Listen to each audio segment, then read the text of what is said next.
Hello and welcome back to Josh Davidson Books. This is my author YouTube channel where I'm currently completing my reread of my very first novel, Werewolves Hide, as part of my preparation for writing the sequel, Book 2.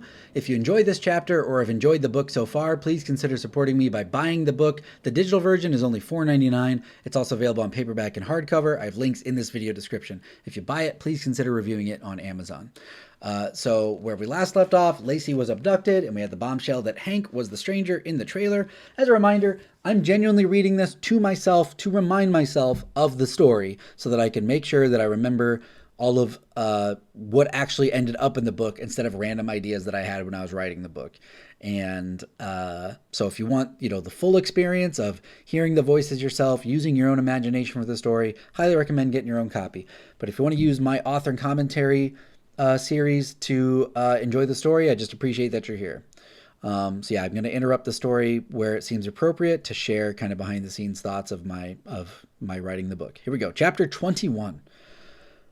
Bo quickly arrives at the diner shortly after Lacey is taken, pulling into the parking lot and instantly assessing the situation. He can see all the lights on, the broken front doors, and smoke coming out from behind the service counter.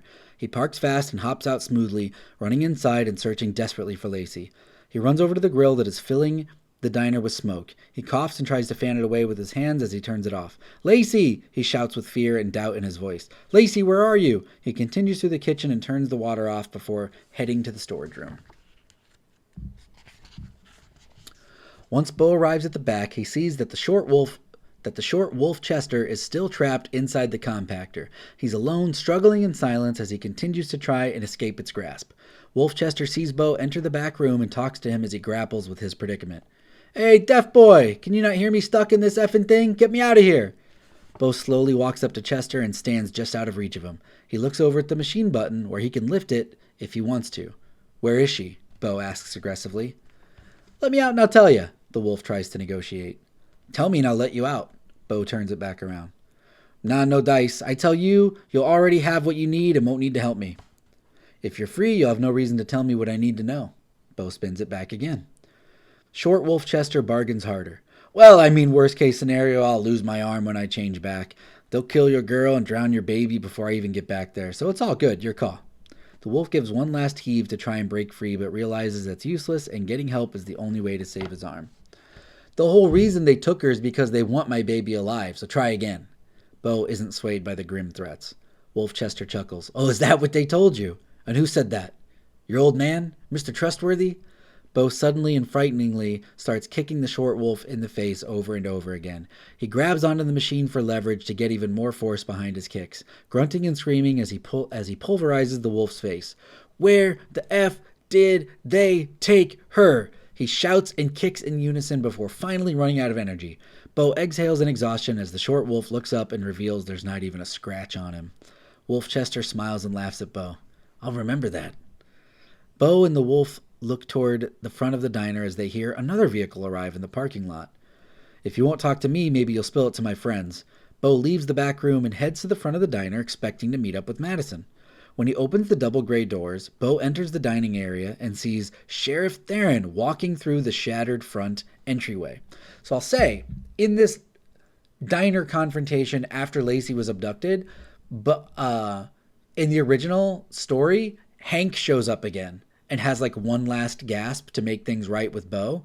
But I was so proud of the way things had ended in the trailer with the back and forth that Bo and Hank had and him decking Hank and just saying, "I'm done with you forever." It felt too repetitive to do that same scene again. I thought it would be more exciting if the sheriff showed up because the 911 operator teased that they called local law enforcement to be on their way. So of course it's going to be Sheriff Theron. Theron walks through the shattered front entryway. Bo puts his fists up and aggressively walks towards him, ready to fight or defend himself. The sheriff raises his hands to diffuse Bo's rage. "I'm not here to fight, son." "Then what are you here for? You know they took her, right?" Bo's jaw trembles as he's ready for anything. "Yes, I want to help you. Differences aside, she's what matters right now." "Oh, BS. You don't care about Lacey. You don't care about anyone." Theron continues to stroll toward him. "Now, Bo, that's just not true. She's my daughter. She's carrying my grandbaby. Just because I don't like you don't mean I don't love her. As they continue talking, Tommy's Ranger Jeep arrives at the diner and Bo can see it through the windows. Bo isn't afraid of the distance between them and slowly walks toward the sheriff intentionally. Then why didn't you tell us she was in danger, huh? Why do you want to save her but you didn't want to protect her? That's a good question, Madison asks from behind the sheriff as she enters the broken down front diner door. Theron turns around to look at Madison, then toward Bo. He chuckles nervously. We really don't have time for this. Do you want an effing bedtime story or do you want to save Lacey's life? Tommy and Sterling walk up behind Madison as she responds. At least you have a chance to save her. I never had a choice with my son. You might recall he was lost in a pretty bad car accident where a wolf was hit on the front end, tearing it all up into shreds.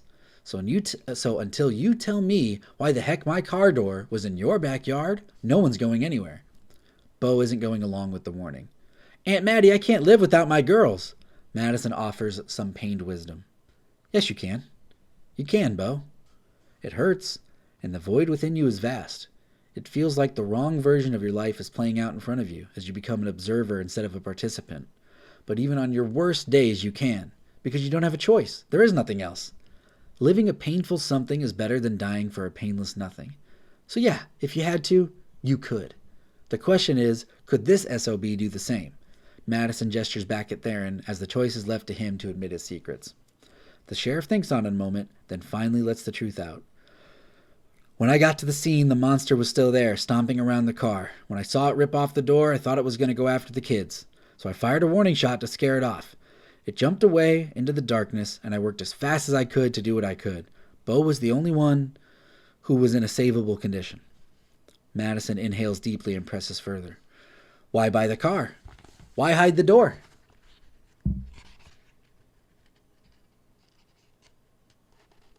It's such a mystery, the book doesn't want me to know the answer, so I can't turn the page. Okay, here we go. I did not want my new career in a small community to be defined and attached to a random tragic event. It's selfish, but it's true. And part of protecting this small community is preventing a panic when people find out there's a giant monster wolf in town. So yeah, I buried a effing door to spare people the worry. Suddenly, Chester, the short wolf from the back room, howls and screams excessively through the doors. Bo and the sheriff immediately run to the back, with the rest of the group following closely behind. As they break through the doors, they see Chester completing his de-transformation as his human body composition returns to him. The instant it clamps down, the pressure of the compactor crushes his arm, severing it entirely. Blood oozes from the machine as the pressure hisses from it powering down. He tries to cover his wound with his other hand, but blood spurts and uncontrollable gushes spraying all over the floor. Wolf Chester lets out a tormented cry as he leaves the diner out the back entrance. Sheriff Theron draws his gun and fires 2 rounds. Bam! Bam! The shots miss as the bullets ricochet around the back room, causing Bo to hold his left ear in pain as he suffers from a ringing sound in his good ear. F! Why'd you do that? Bo is angry at the sheriff for hurting his ear. We gotta follow him! The sheriff runs after Chester and heads out the back diner door. So now we have a little bit of a time jump. It's a later scene.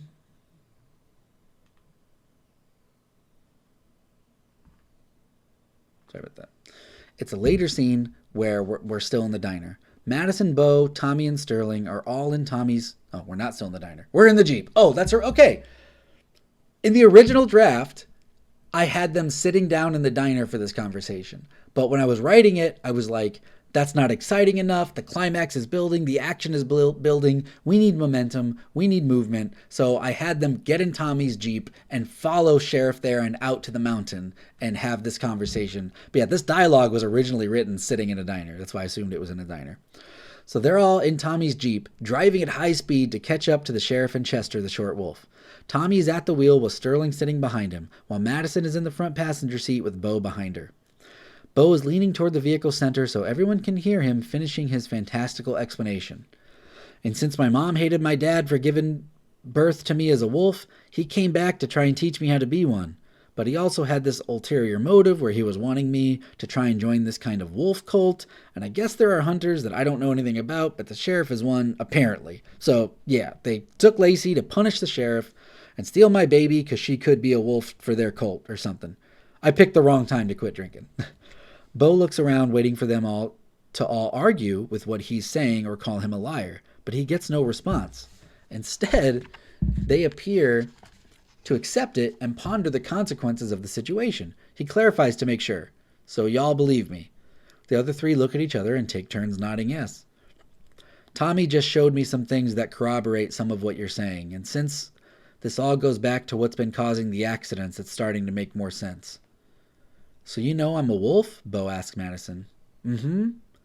And you don't care? You're not mad? Bo was expecting rejection or anger. Bo, I love you no matter what. You're part of my family, whether I like it or not. A lighthearted jab at him, then continues. I've always accepted you and wanted you in my life. Even when I disagreed with your decisions, they were yours to make. Sterling jumps in with his scientific data.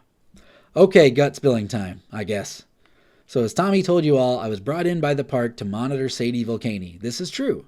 But I've been going around the country from volcano to volcano because I've been suspicious of werewolf activity. Tommy is just learning about this and is curious. Why? Sterling sticks his right leg out and pulls his pants up, revealing his silver prosthetic leg, indicating he lost it to a werewolf attack. He continues. Billions of years ago, the moon was fraught with volcanic activity. As a result, its surface is made up of the same material that forms when we have an eruption here on Earth, anorthosite. The others look at each other as this seems to go over their heads. See, a volcanic eruption occurs when the density of the Earth's surface becomes lower than that of the magma flowing underneath it, causing it to unload. Global warming is exacerbating the chances of this occurring as well. As the magma flows, it hardens on the surface and forms what we know as volcanic rock, aka anorthosite. Also, I took a little bit of creative license by making anorthosite a general rock, but there's actually a lot of truth to this because I watched some documentaries on the moon, I watched some documentaries on volcanoes, and I watched some documentaries on the state of Wyoming to try to get some creative ideas. And so a lot of what he's saying is true, except magma rock can be different types of materials. I'm just taking creative license and just making it kind of one general material, anorthosite. And anorthosite is real. Bo is failing to see why this matters. Please help me with how this saves my girlfriend and daughter. Sterling continues. These rocks, because of their intensity, when brought into proximity of a werewolf, have some side effect on them. You found some at the crash site near the dark wolf with the white shoulder scratch. So I believe that wolf was utilizing the anorthosite to enhance their powers in some way, almost like a drug. I also believe it's this connection between the moon and volcanoes that draws wolves to the volcanoes. Bo enlightens the group. Well, when my dad was training me, we saw the dark wolf out in the woods. We chased him. He wasn't a normal wolf. He, took his head off like he was wearing it as a suit. Tommy shouts back, "Look behind you!" Bo leans back and looks over the top of his rear seat into the trunk storage of Tommy's Jeep. The white wolf hide and wolf's bone was brought with them since Bo said it was an emergency. Did it look like that? Tommy references the white wolf hide. Bo is flabbergasted. Yeah.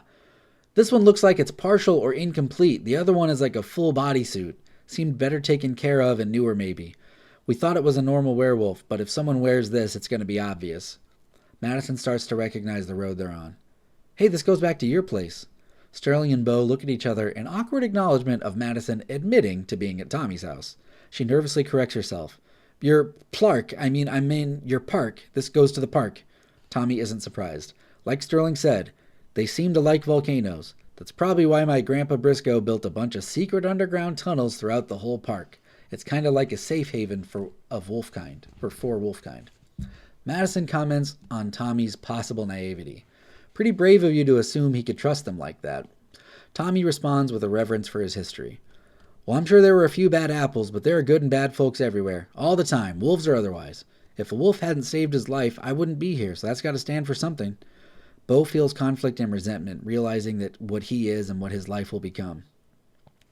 Yeah, but wolves took my girls. I can't promise I'll think as highly of them at the end of this. Bo and Tommy look at each other with a wait-and-see attitude.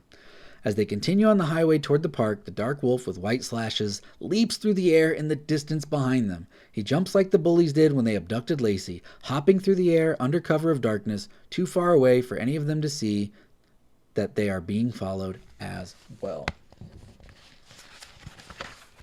So, chapter 21, wrapped up, a shorter chapter, an exciting chapter. You can imagine, driving, tossing and turning in the Jeep. They're all bouncing around, sharing all this great information where Sterling finally admits that he doesn't just check seismic activity in volcanoes. He knows that werewolves are naturally attracted to volcanoes.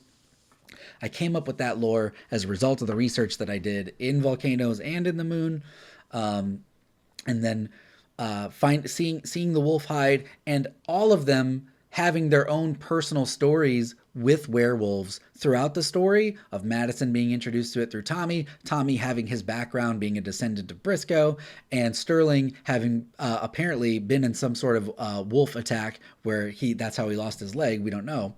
And so all of them kind of knowing that, wolves are a thing now. So yeah, we are speeding towards the mountain to try to catch up with the sheriff and Chester to try to save Lacey and the baby, and let's see if we get there in time. If you like this chapter and you like this book, please consider picking it up. It's only $4.99 for the digital version. I worked really hard on it. I'm working really hard on a sequel right now. If you want to follow me long-term with my author goals, please subscribe to this YouTube channel, like and comment the videos as they get released. If you do comment, please no spoilers or a healthy spoiler warning, and let's keep comments relegated to the chapter that I just read. As always, thank you for watching or listening, and I'll see you in the next video.